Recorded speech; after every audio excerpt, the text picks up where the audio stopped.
Yarı güzeldir her bülbüle öz sevdiği. Gülzar güzeldir, İlgarı güzel olmayanı istemez aşık.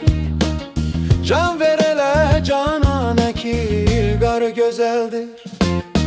Ben bir uca boylu güzelin zülfüne bendem. Rüxsarı güzel, şivesi reftarı güzeldir. Yüzlerle güzel başka vilayette de çoktur, ama bizim ülke bütün elcarı güzeldir.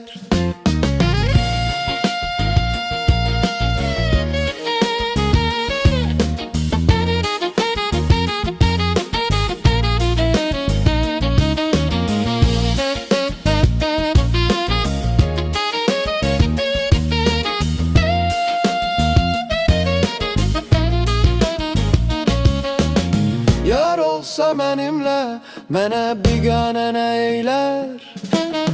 Uçmaz ele bir xana ki memarı güzeldir.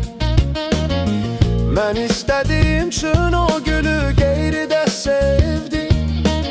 Kıymetli o şeydir ki xiridarı güzeldir. Vahid mene insaf ele, sima ile bakma.